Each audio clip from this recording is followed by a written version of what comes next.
All right, guys, welcome to module number 3, the 3 types of entrepreneurs. I stand up on my desk to remind myself that we must constantly look at things in a different way.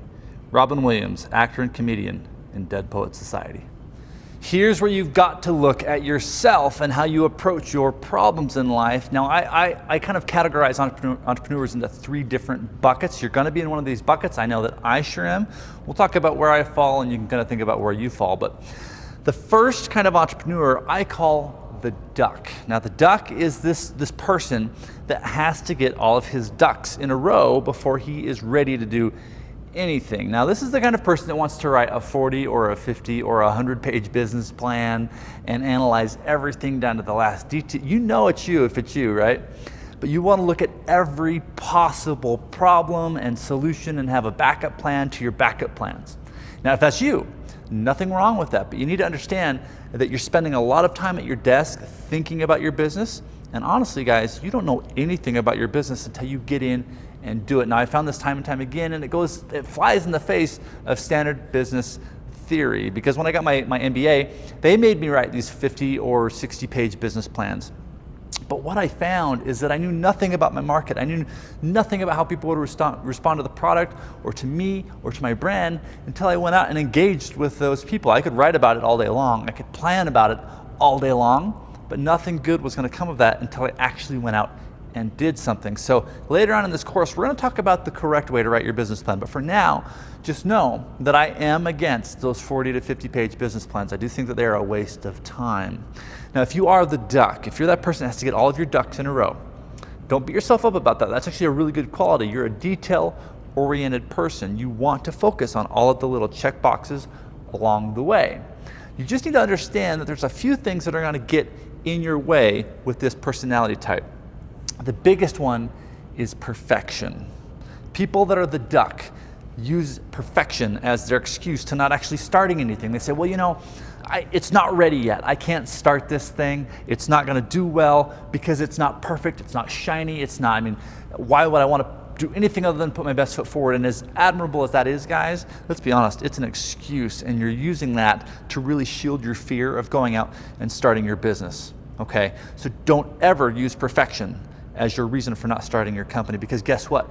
Perfection is not possible in entrepreneurship, because again, the market as it stands today is going to be different in about 20 minutes. I'm not kidding. With the internet and technology and the way things are changing, it's constantly evolving. So you will never be perfect. You will never have the right grasp on what you're supposed to be doing. You've got to get in that market and change with it.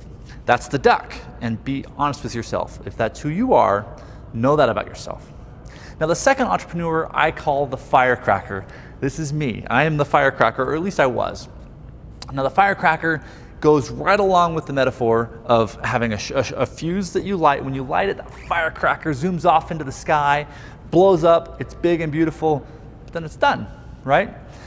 This is the kind of entrepreneur that's got 1,000 ideas, and they want to start a business, and then they get going on it. And the moment they get into it and it gets hard, they go, oh, I got a different idea. I'm going to start this business now, right? So then they get going on that business, and they're getting really excited about it, and they've got all of this energy just like a firecracker.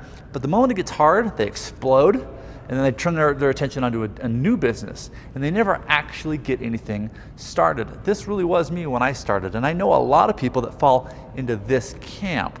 If you've read the book by Seth Godin called The Dip, it addresses this problem poetically.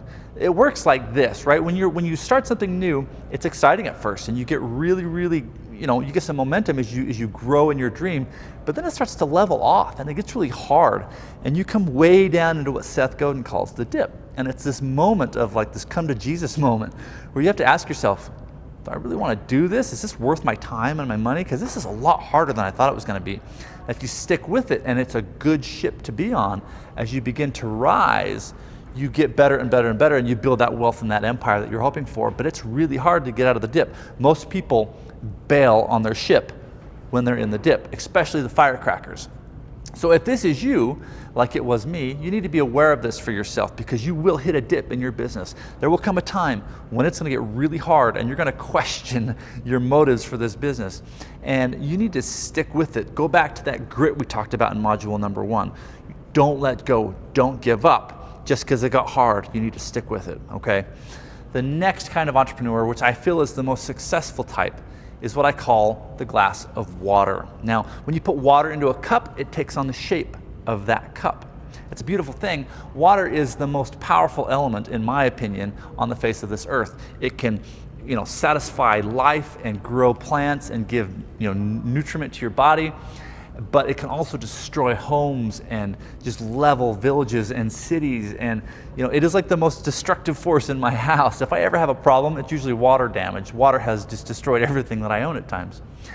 But water is so powerful because it takes on the shape of what it's around.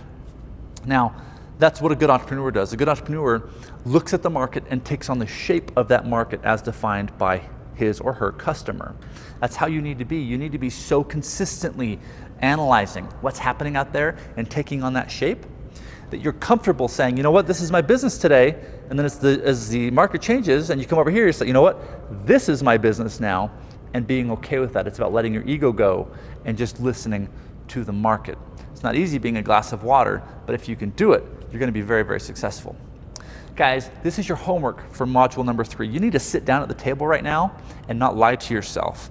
We all want to believe that we're going to be the glass of water, that we're going to say, I'm going to be awesome. I'm going to get out there, I'm going to kill it, I'm going to change with my market, I'm going to love it. But you might be a firecracker like I was, and still am at times. I get a lot of ideas, guys, and I have to kind of turn them away because I want to start a million different businesses. It's hard for me. You might be the duck who is so scared of getting started because you have to have perfection and you've got to have a plan for everything that you actually never get anything done. Who are you? Be honest with yourself. Know that about yourself. And don't be ashamed of who you are. You need to use that as a tool down the road, because that firecracker that I am actually comes with a lot of energy. It brings excitement and charisma and force into an idea, right? I'm lucky enough to know that about myself, so I can hire other people around me to grab onto that business with me and help move it in the right direction. I've got people that work with me that are ducks and they are glasses of water. Those are the kind of people I need in my life to help me. But I'm a firecracker, guys. Who are you? Get honest and learn that about yourself. All right, guys, thanks for watching. Let's move to the next module.